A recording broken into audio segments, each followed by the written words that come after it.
अस्सलाम वालेकुम, hope you all are doing well. Last lecture में हमने डिस्क्रिप्टिव एसे के इंट्रोडक्शन के बारे में बात की थी, उसकी एग्जांपल भी देखी थी।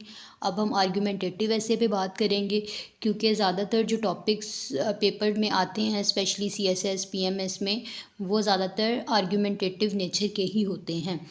और आर्गुमेंटेटिव ऐसे को अटैम्प्ट करना ज़रा इजी होता है बनिस्बत डिस्क्रिप्टिव ऐसे की, क्योंकि डिस्क्रिप्टिव ऐसे में उसने आपको एक डोमेन सेट करके दे दी है, आपने उसी के अकॉर्डिंग ही लिखने। अगर आपके पास उससे रिलेटेड इन्फॉर्मेशन है, आर्ग्यूमेंट्स है, तो आप लिख सकते हैं, अदरवाइज़ आप नहीं लिख सकते।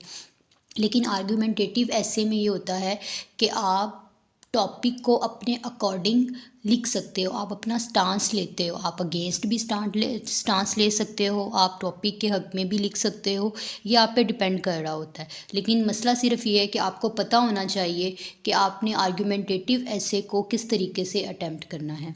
तो सबसे पहले तो हम जिस तरह हमने डिस्क्रिप्टिव में देखा था कि टॉपिक्स को हम किस तरह से देखते हैं कि इनको किस तरह से अटैम्प्ट करना है, आर्गुमेंटेटिव ऐसे से रिलेटेड भी हम कुछ इसके देखेंगे पॉइंट्स के, हमें कैसे पता चलता है कि हमने इस टॉपिक को आर्गुमेंटेटिवली अटैम्प्ट करना है। तो सबसे पहले तो अगर हमारे पास दो सब्जेक्ट मैटर आ जाएं, वो डिस्टिंक्ट हों, पॉजिटिव सब्जेक्ट मैटर हों, तो उनको हमने हमेशा आर्गुमेंटेटिवली ही अटैम्प्ट करना होता है। Like economic sustainability and human development, तो दोनों ही क्या हैं, डिस्टिंक्ट हैं और दोनों ही पॉजिटिव हैं। उसके बाद अगर आपके पास एक नेगेटिव सब्जेक्ट मैटर है और एक पॉजिटिव सब्जेक्ट मैटर है, इनको भी हमने आर्गुमेंटेटिवली ही अटैम्प्ट करना है। जैसे कि एक सीएसएस के आई थिंक पेपर में आया हुआ है, democracy and illiteracy do not move together, तो इसको भी हमने आर्गुमेंटेटिवली ही अटैम्प्ट करना होता है। उसके बाद आल स्टेटमेंट्स कैरिंग और, मतलब एक सेंटेंस आया है उसमें और लिखा हुआ है, तो आपने उसको भी आर्गुमेंटेटिवली ही अटैम्प्ट करना है। आपने किसी एक साइड को अपना स्टांस लेके उसको आगे जो है वो प्रूव करना होता है। लाइक ग्लोबल वार्मिंग मिथ और रियलिटी, या जेंडर इक्वालिटी मिथ और रियलिटी। उसके बाद जितने भी प्रोवर्बियल ऐसे होते हैं वो भी आर्गुमेंटेटिव ही होते हैं। आप अपना स्टांस लेते हो और उनको आगे आर्गुमेंट्स के थ्रू प्रूव करते हो। कोटेशन बेस ऐसे जो है वो भी आर्गुमेंटेटिव होते हैं। और इसके अलावा ऐसे के टॉपिक्स जिनमें जो क्वेश्चंस बेस्ड होते हैं और शुरू किससे हो रहे होते हैं, हेल्पिंग वर्ब से शुरू हो रहे होते हैं। जैसे इस जेंडर इक्वेलिटी या मिथ, तो इसमें भी आप येस और नो का स्टांस लेके आगे अपना जो स्टांस है उसको प्रूव करते हो। तो ये तो होगी कि भाई हम आर्गुमेंटेटिव कैसे टॉपिक को देख के पहचान सकते हैं कि भाई हमने इसको आर्गुमेंटेटिवली अटैम्प्ट करना है या डिस्क्रिप्टिवली अटैम्प्ट करना है।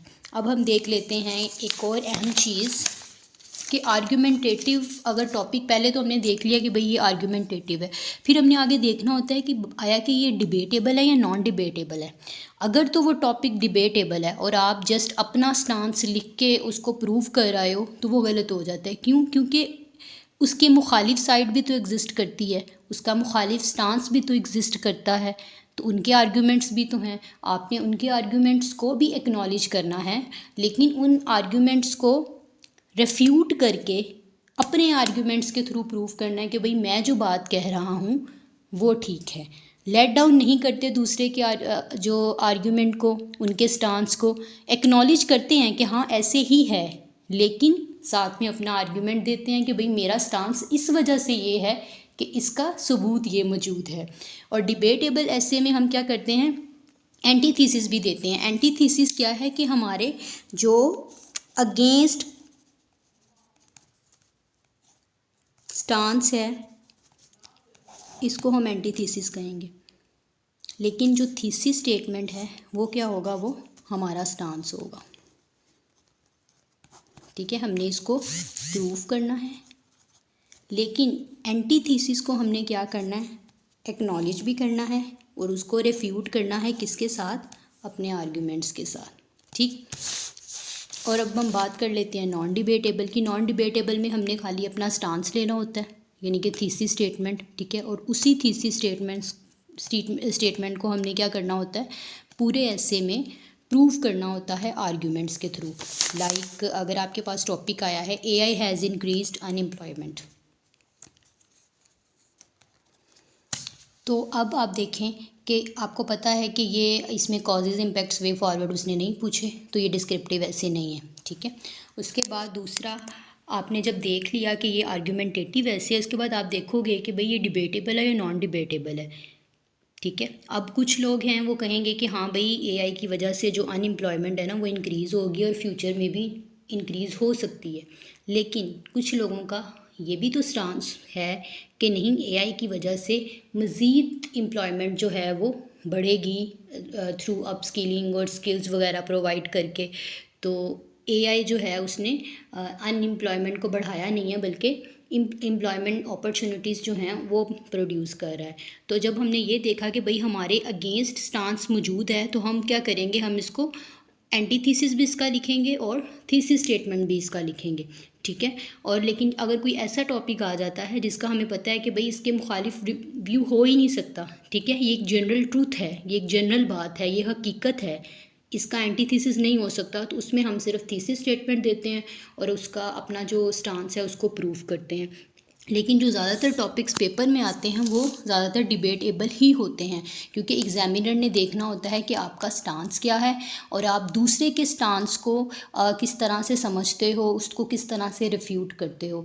तो अगर तो आप डिबेटेबल ऐसे में सिर्फ अपना थीसिस स्टेटमेंट दे देते हो, ठीक है, आर्ग्यूमेंट्स के थ्रू प्रूफ कर देते हो, आल्दो आपने अपने आर्ग्यूमेंट्स के थ्रू बिल्कुल ठीक प्रूफ किया है, लेकिन आपने जो दूसरा आपका एंटी है स्टांस है उसको भी तो आपने एक्नॉलेज करना है ना। ठीक है, उसको भी आपने बताना है कि भाई मेरा जो मुखालिफ स्टांस मौजूद है उससे ज़्यादा मेरा स्ट्रॉन्ग क्यों है, उसकी वजह भी तो देनी है ना। तो इस वजह से अगर आपके पास कोई ऐसा टॉपिक आता है जो आर्गुमेंटेटिव है, तो पहले आपने देखना होता है कि भाई इसको मैंने किस तरीके से अटैम्प्ट करना है। ठीक है, आप देखो, उसको समझो, उसको क्रैक डाउन करो टॉपिक को, उसके बाद आप अपना जो ऐसे है उसको स्टार्ट करो। अब ये तो था ओवरव्यू कि किस तरीके से हम देखते हैं कि आर्गुमेंटेटिव ऐसे हमें कैसे पता चलता है कि ये टॉपिक हमने इसको आर्गुमेंटेटिवली अटैम्प्ट करना है। लेकिन उसके बाद फिर हम ये भी देखते हैं कि भाई सिर्फ थीसिस स्टेटमेंट लिखना है या इसमें एंटी थीसिस स्टेटमेंट लिखना भी ज़रूरी है। अब हम नेक्स्ट लेक्चर में इंशाल्लाह आर्गुमेंटेटिव ऐसे का पहले थीसिस स्टेटमेंट पे बात करेंगे एंड उसके बाद हम इंट्रोडक्शन पे मूव करेंगे। Thank you.